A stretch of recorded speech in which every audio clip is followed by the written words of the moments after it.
The IDF campaign in Gaza appears to be pushing Hamas towards Israeli hostage deal demands. Officials say the pressure of the renewed IDF campaign is forcing Hamas concessions at the negotiating table. More on this from ILTV's Steve Leibovitz. According to an Israeli official, the military campaign in Gaza is showing signs of pushing Hamas toward accepting Israeli demands at the negotiating table.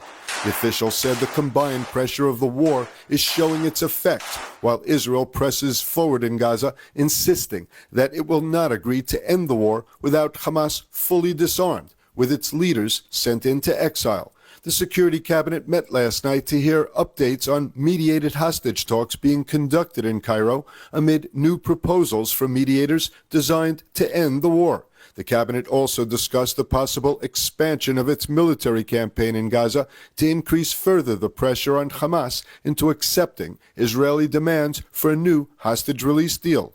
Meanwhile, the IDF continues to degrade Hamas in Gaza. The army struck dozens of construction vehicles, including some used by Hamas in the October 7th assault. Overnight, the IDF aircraft targeted some 40 heavy vehicles. The army says the vehicles were used by Hamas for terror activities. The earth movers were used during the Hamas attack to breach the border fence. During the war, the army says the vehicles were used to plant bombs, dig tunnels, and clear rubble to locate weaponry buried underneath. The IDF said the strikes were carried out to disrupt Hamas heavy equipment capabilities.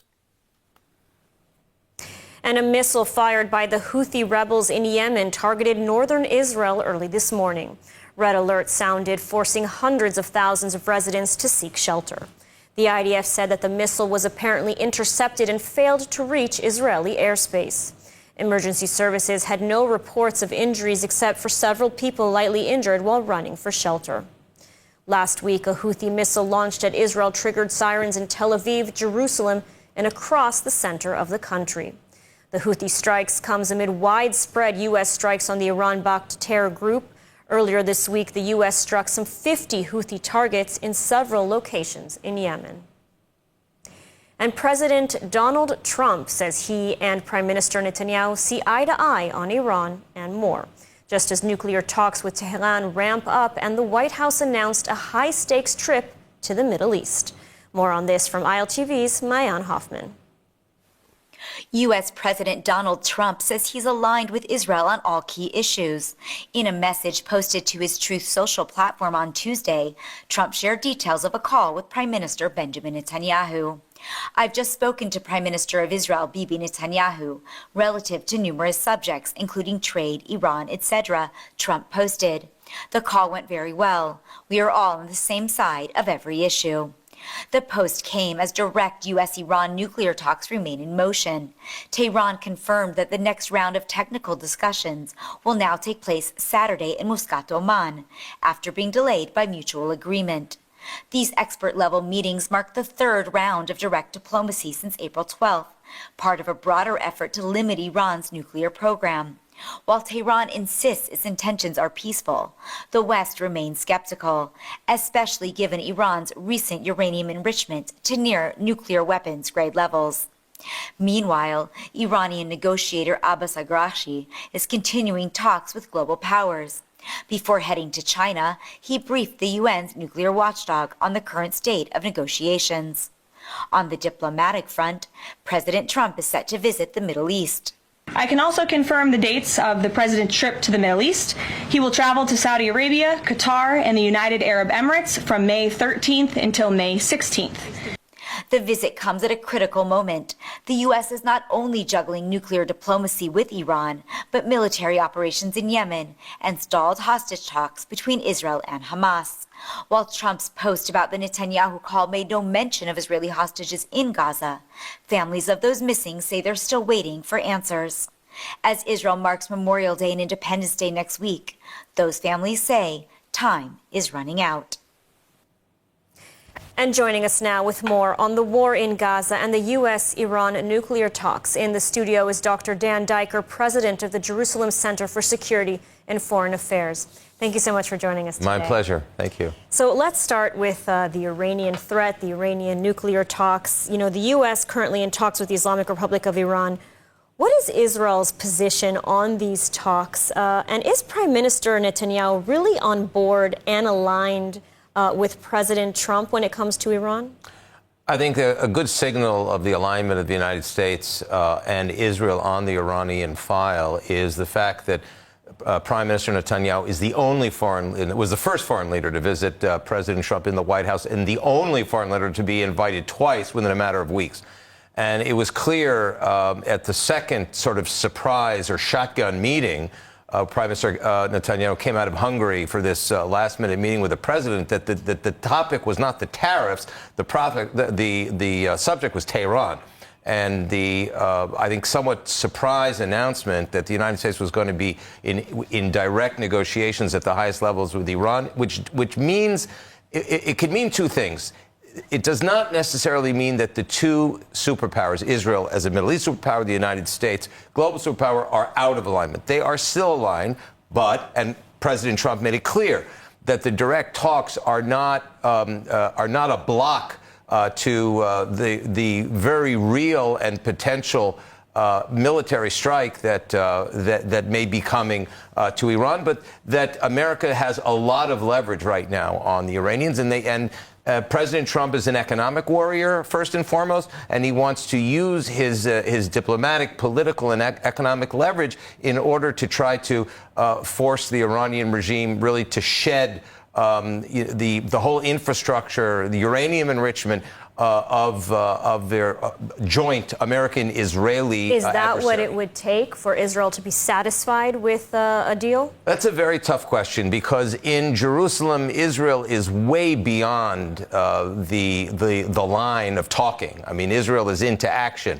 Remember, Israel has struck Iran in a way in October 2024 in a way that Iran has not been struck since the Iran-Iraq War in the 1980s. Israel has completely destroyed the Iranian regime S-300 air defense systems. They've struck very sensitive sites.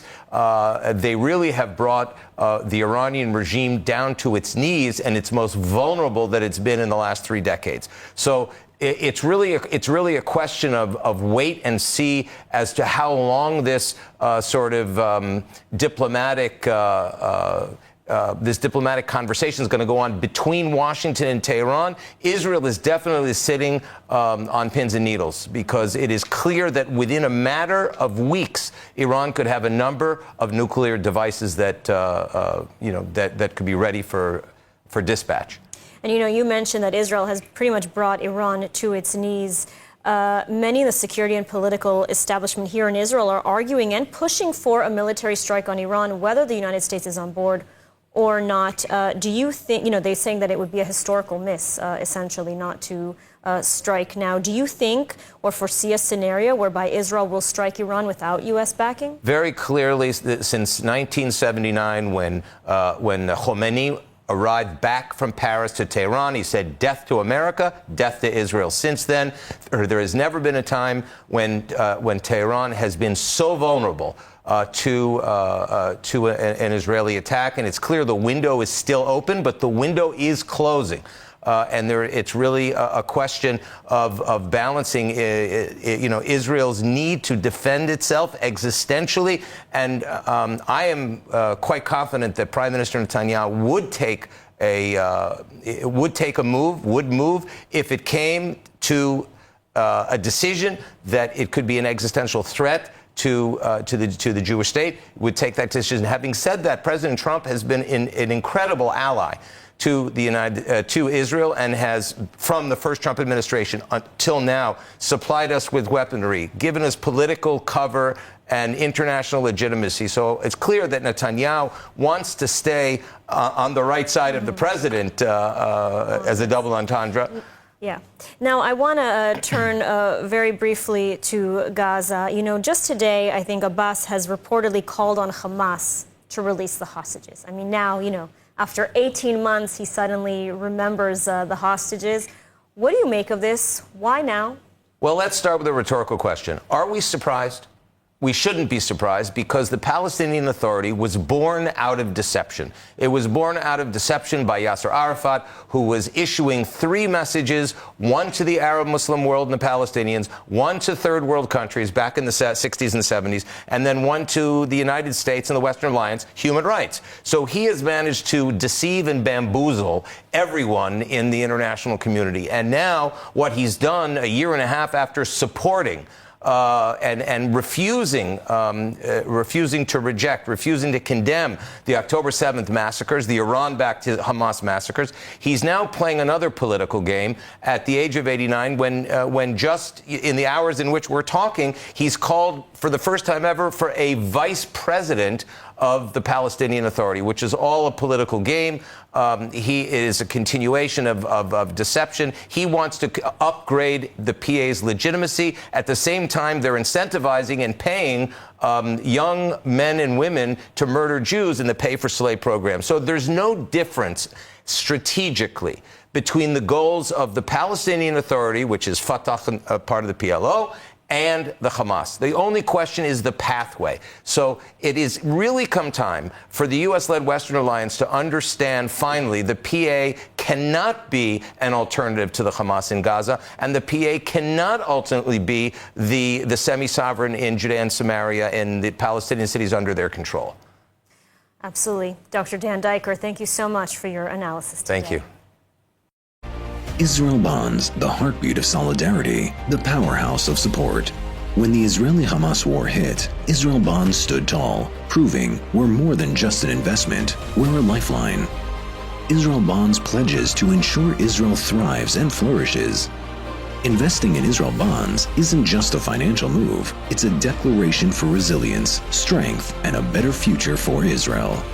Join us and let solidarity echo through generations.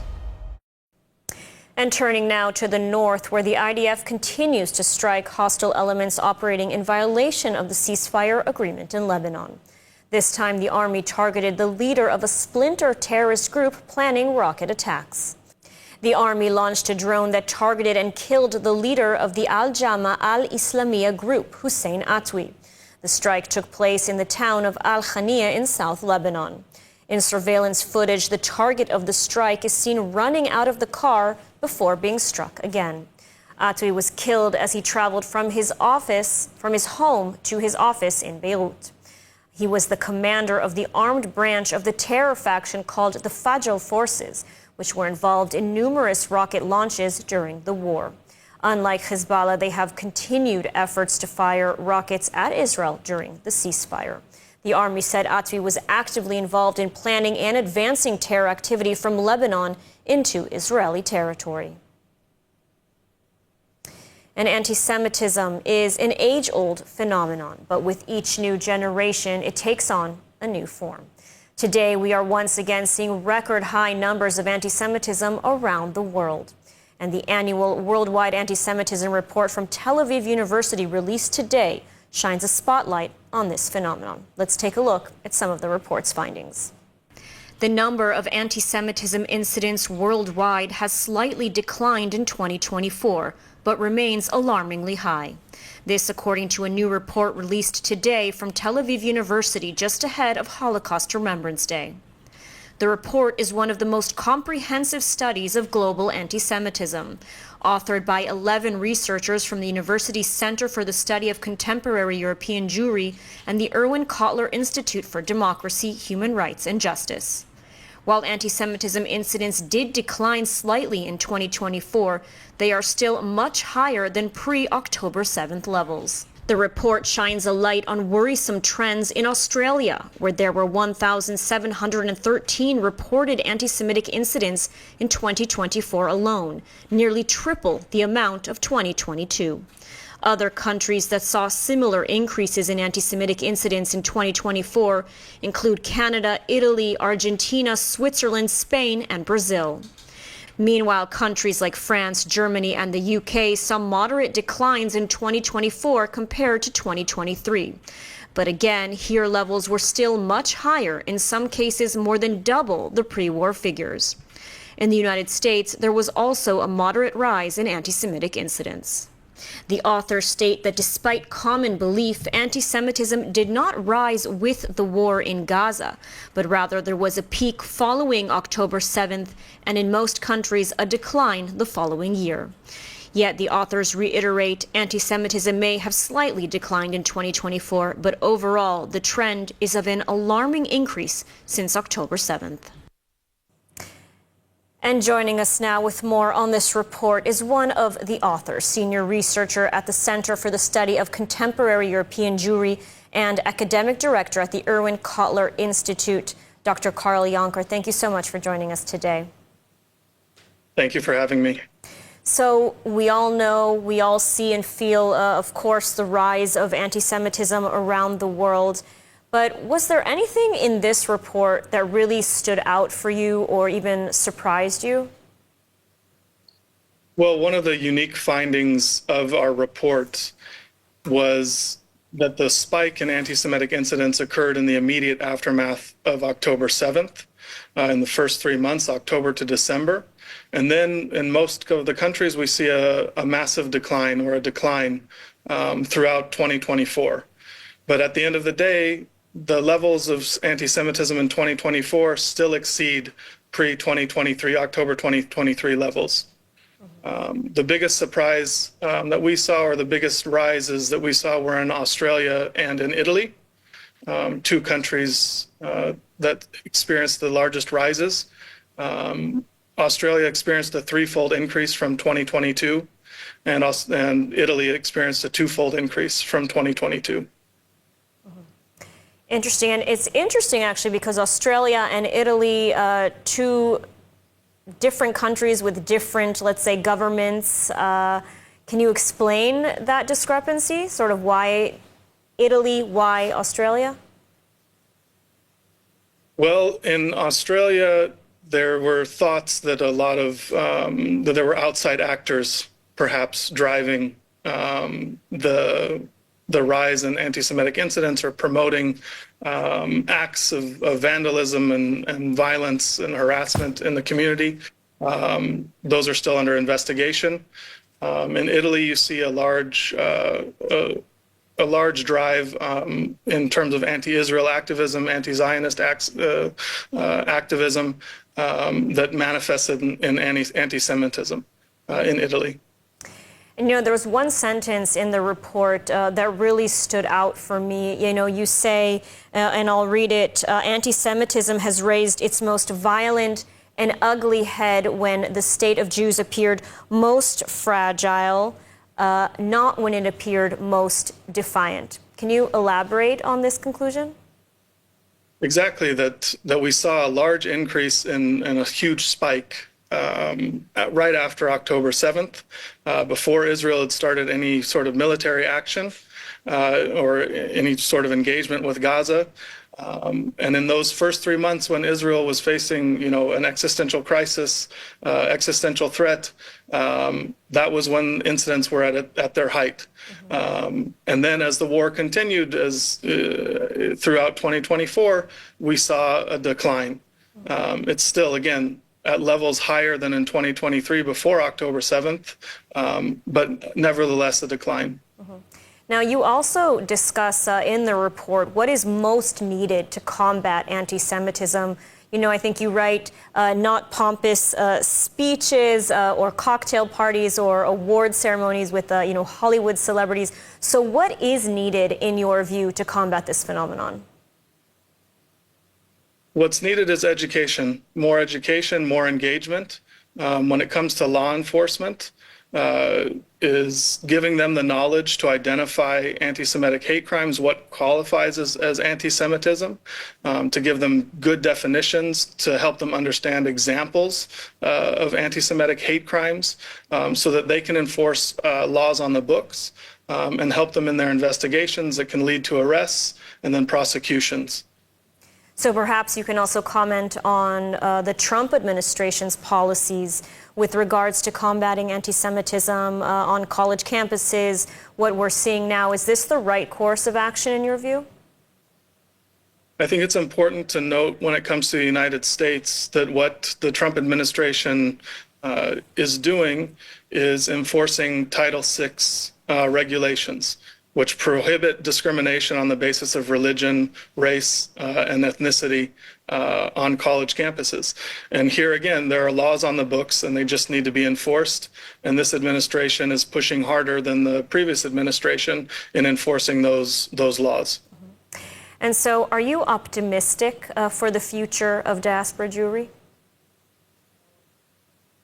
I don't think that the threat should be overstated. That's why we use the data that we have to try to paint as accurate a picture of the situation as possible. And that in many of the cases when we interact with leaders in Jewish communities abroad, they stress that while the situation is bad and that it has increased in different areas, that there is a threat, that Jewish life still exists, it still goes on, it still is protected.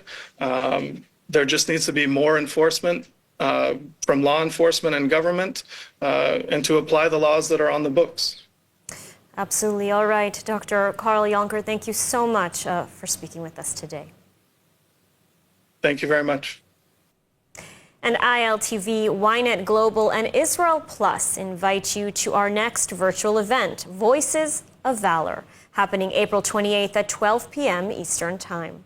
This powerful event honors the heroes of October 7th, the defenders of Israel, and the courageous individuals, Jewish and non-Jewish, who have stood for Zionism and against anti-Semitism over the past 18 months. You'll hear from war heroes like Major General Noam Tibon and Oz Davidian, who rescued more than 120 people from the Nova Festival in his own car. We'll also speak with the parents of Hirsch Goldberg-Polin, the late former hostage, and the parents of American-Israeli hostage Omer Neutra, who was murdered on October 7th and whose body is still being held in Gaza. Joining the conversation, Columbia University's Shai Davidai and Harvard alum Matan Yaffe, who sued the school over anti-Semitism.